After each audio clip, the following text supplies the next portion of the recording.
في اليومين دول لسه طالعين من دور برد أو الإنفلونزا، وكل الأعراض راحت ما عدا حاجة واحدة بس اللي هي الكحة. ايه حلها؟ تابعوا معانا.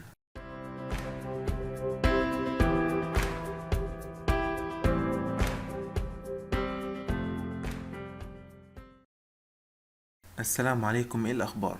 موضوع الحلقة النهاردة عن موضوع الانتي كاف ميديكيشن. ايه هي ادوية الكحة اللي موجودة عندنا في السوق؟ ادوية الكحة اللي عندنا في السوق بتنقسم الى كذا نوع من حيث تركيبها واستخدامها على حسب نوع الكحة والسن ونوع الدواء اللي هنستخدمه والحالة المادية للمريض. اول حاجة لازم نلم شوية دايجنوزس عن الحالة اللي موجودة عندنا، فلازم نلم هيستوري عن الحالة اللي موجودة معانا في الصيدلية. اول حاجة هنسأله عن اعراض الانفلونزا، يعني مثلا عندك صداع، تكسير في العظم، سخونية، احتقان في الظهر، او اي حاجة من اعراض الانفلونزا. تاني سؤال معانا هنقول له هل انت لسه طالع من دور برد؟ لان دور البرد والانفلونزا دي بتبقى مصحوبة بكحة ناشفة، وممكن الكحة دي تطول اكتر من شهر فيما يسمى بالبوست فيرال كاف. لو الكحة كانت شديدة او طولت عن اسبوعين يبقى غالبا دي في الاكيوت برونكايتس. تالت سؤال معانا هنقول له هل انت بتاخد دواء للضغط؟ لان ادوية الضغط دي من اشهر اثارها الجانبية الكحة الناشفة. رابع سؤال معانا هنقول له في حرقان في فم المعدة او في حموة على صدرك بيزيد لما بتنام بالليل؟ لان الارتجاع في المعدة من اهم اسباب الكحة الناشفة بسبب اللي هو الاسبيريشن اند irritation اوف اسيد، وبالتالي لازم نستبعد السبب دي.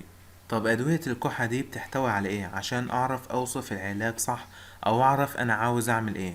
أول حاجة عندنا أدوية الكحة دي ممكن تحتوي على ميوكوليتيك يعني مذيب للبلغم، أو ممكن تكون تحتوي على إكسبكتورانت طارد للبلغم، أو ممكن تحتوي على برونكو دايليتور أو موسع للشعب، أو ممكن تحتوي على أنتي هيستامينيك للرشح والعطس والمصاحب لأدوار البرد، أو ممكن في أدوية بتحتوي على كل دول زي ما هنقول في الحلقة دي. المهم قبل ما اوصف دواء للكحة لازم تسأل عن سؤالين مهمين جدا: السن قد ايه، والكحة ناشفة ولا ببلغم؟ ناشفة يعني دراي كوف، وببلغم يعني برودكتيف كوف. اول حاجة من حيث السن، الرضع والاطفال اللي اقل من سنتين دي لازم فيهم استشارة طبيب. طيب الاطفال اللي من سن سنتين ل 12 سنة دول علاجهم معانا دلوقتي. اول حاجة الاطفال اللي من سن سنتين ل 12 سنة والكحة ناشفة، في عندي نوعين من الادوية: اما ممكن استخدم سيرب او ممكن استخدم سابوزيتري. طيب لو هستخدم سيرب في عندي نوعين من السيرب: اما ان يكون المادة الفعالة دي هيربال او كيميكال. لو هي هيربال بريبريشن عندي الادوية بتاعتها زي سينا دراي سيرب، ودي سعرها حوالي 20 جنيه، ودي المهم بتبقى مصنعة من اعشاب طبيعية وبتعالج الكحة الناشفة. او ممكن استخدم الالفيولين ودي سعرها حوالي 24 جنيه. او ممكن استخدم كيميكال بريبريشن، ودي الادوية اللي مصنعة من مواد كيميائية زي اللي هو البيكتبرو سيرب، ودي سعرها حوالي 20 جنيه، ودي من الادوية اللي بتعالج الدراي كاف. او ممكن استخدم اللي هو السينيكود سيرب، ودي سعرها 10 جنيه. اما عن الجرعة بتاعتهم فاللي من سن سنتين ل6 سنين بتبقى الجرعة بتاعتها معلقة صغيرة 3 مرات يوميا. اما من سن 6 سنين ل12 سنة هيستخدموا معلقة كبيرة 3 مرات يوميا. طيب لو الطفل مرضاش بالسيرب ممكن نديله سابوزيتري، وعندي مثال زي اللي هو السيليكون سابوزيتري، ودي سعرها حوالي 3 جنيه، والجرعة بتاعتها هتبقى البوسة مرتين او 3 مرات يوميا. اما لو الكحة ببلغم برودكتيف كوف عندي نوعين برضك من الادوية: اما ان يكون سيرب او سابوزيتوري. طيب لو سيرب عندي برضك هيربال او كيميكال.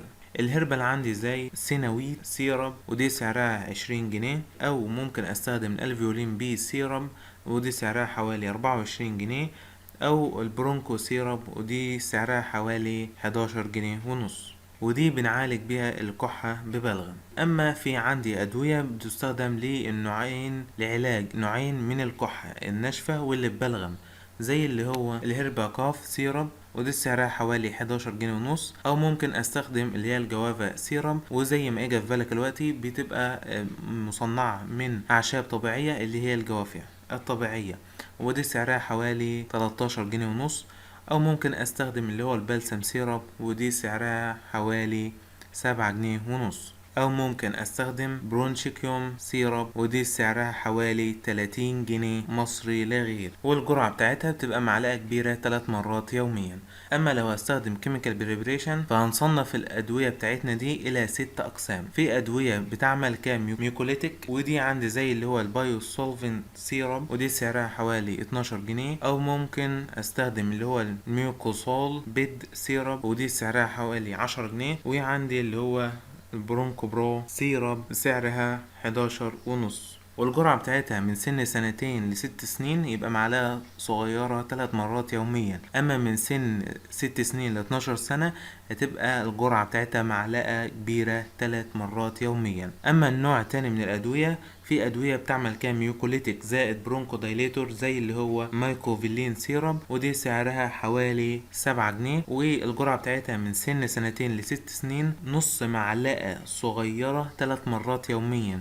من سن 6 سنين ل10 سنين هيبقى معلقة صغيرة 3 مرات يوميا. لو اكبر من 10 سنين يبقى معلقة كبيرة 3 مرات يوميا. تالت نوع معانا من الادوية، في ادوية بتستخدم كاكسبكتورانت زائد كوزيتيف زي اللي هو البرونكو فان سيرب ودي سعرها حوالي 7 جنيه، او ممكن استخدم اللي هو توسكان سيرب ودي سعرها 10 جنيه. اما في ادوية تانية بتستخدم كميوكوليتيك زائد اكسبكتورانت زائد برونكو دايليتور ودي زي اللي هو الاولفنت سيرب ودي سعرها 10 جنيه، او ممكن اللي استخدم اوسبكت سيرب ودي سعرها 6 جنيه، او ممكن استخدم اللي هو فاركوسولفين وسعرها 7 جنيه، والجرعة بتاعتها من سن 2 ل6 سنين معلقة صغيرة 3 مرات يوميا. اما من سن 6 سنين ل 12 سنة يبقى معلقة كبيرة 3 مرات يوميا. والنوع دي من الادوية بيستخدم كموسع للشعب الهوائية ودي مفيدة عموما للكحة وخصوصا الكحة على حساسية الصدر. اما عندي نوع تالي من الادوية بتستخدم كميوكوليتيك زائد اكسبكتورانت زائد انتي هيستامينيك زي اللي هو الالترا سولف سيرب ودي سعرها 14 جنيه، والجرعة بتاعتها بتبقى من سن 2 ل6 سنين معلقة صغيرة 3 مرات يوميا. اما من سن 6 سنين ل 12 سنة معلقة كبيرة 3 مرات يوميا، ودي تعتبر من افضل الادوية في اذابة البلغم. اما النوع الاخير من الادوية بتستخدم كميوكوليتيك زائد اكسبكتورانت زائد انتي هيستامينيك زائد باراسيتامول زي اللي هو توبلكسيل سيرب ودي سعرها 8 جنيه، والجرعة بتاعتها معلقة كبيرة 3 مرات يوميا، ودي من افضل الادوية عموما وخصوصا في ادوار البرد. اما لو الطفل مرضاش ياخد سيرب ممكن نديله برضك سوزيتري زي اللي هو ريكتوبلكسيل سوزيتري ودي سعرها حوالي 6 جنيه، والجرعة بتاعتها لبوسة مرتين او 3 مرات يوميا. كده انت اتلخبطت بالادوية الكتير دي. هقولك دلوقتي على شوية ادوية بتتكرر على طول في الصيدلية وبتجيلنا من روشتات دكاترة كتير. اول حاجة بيعالجوا الكحة الناشفة في الاطفال اللي من اكبر 2 بالساينكود سيرب والجرعة بتاعتها بتبقى معلقة صغيرة 3 مرات يوميا.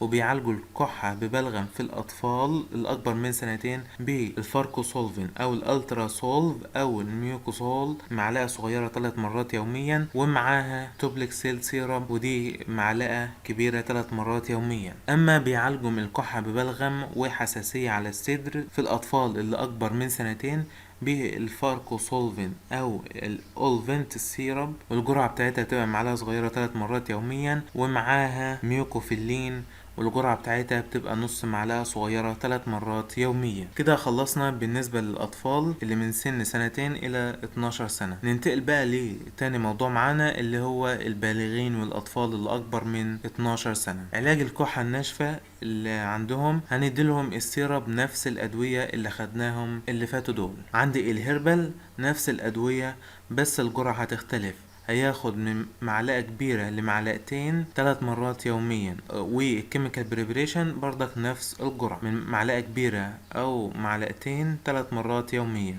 لو مرضاش ياخد سيرب ممكن نديله تابلتس زي اللي هو السيليكون تاب ودي بتبقى عبارة عن 12 تاب وسعرها حوالي 10 جنيه، او ممكن نستخدم اللي هو كيلومات تاب ودي عبارة برضك عن 20 تاب وبسعر 10 جنيه برضو، والجرعة بتاعتها بتبقى قرص 3 مرات يوميا. اما علاج الكحة ببلغم فهنستخدم سيرب نفس الادوية اللي فاتت برضه، سواء اذا كان هيربال او كيميكال هيبقى معلقة كبيرة او معلقتين 3 مرات يوميا. وقلنا او ممكن نستخدم تابلتس، ودي هنا هتختلف، نستخدم اللي هو باي سولفين تاب، ودي عبارة عن 20 تاب بسعر 7 جنيه، والجرعة بتاعتها بتبقى قرص 3 مرات يوميا.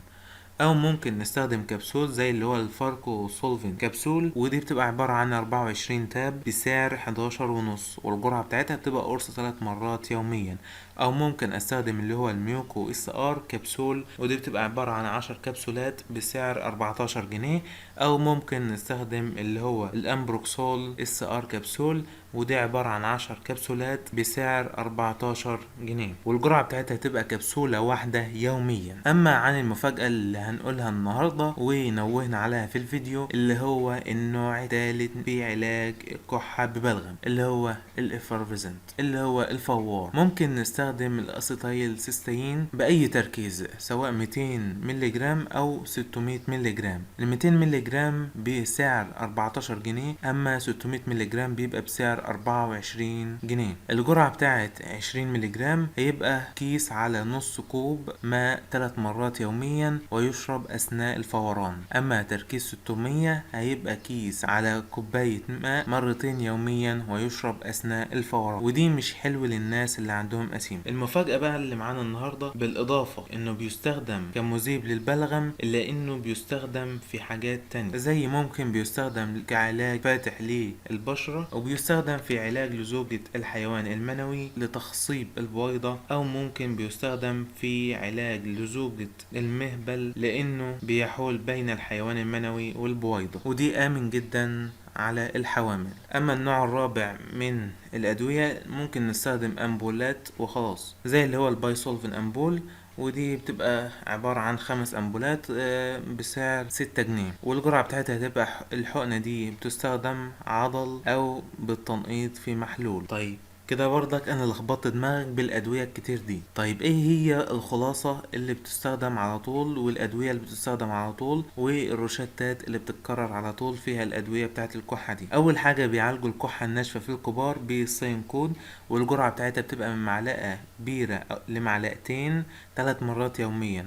او بيستخدم سيليكون تاب العبارة عن قرص 3 مرات يوميا، وبيستخدم في علاج الكحة ببلغم في الكبار بالالترا سولف او ميوكوزول او توبلكسيل، والجرعة بتاعتها بتبقى من معلقة لمعلقتين 3 مرات يوميا. وبيستخدموا معاها ميوكو اس ار كبسول، ودي بتبقى عبارة عن كبسولة واحدة يوميا. وبيعالجوا الكحة ببلغم وحساسية اللي على الصدر في الكبار بالفاركوسولفين او الاولفنت كبسول، ودي بتبقى الجرعة بتاعتها من معلقة كبيرة لمعلقتين 3 مرات يوميا، ومعاها الميوكوفيلين سيرب، ودي بتبقى معلقة كبيرة ل3 معالق يوميا. وبيعالجوا الكحة ببلغم الشديدة والمريض حالته المادية كويسة بالبرونشيكيوم سيرب، ودي الجرعة بتاعتها بتبقى معلقة صغيرة 3 مرات يوميا. وبكده انتهينا من حلقة اليوم، نشكركم على حسن المتابعة، والسلام عليكم ورحمة الله وبركاته.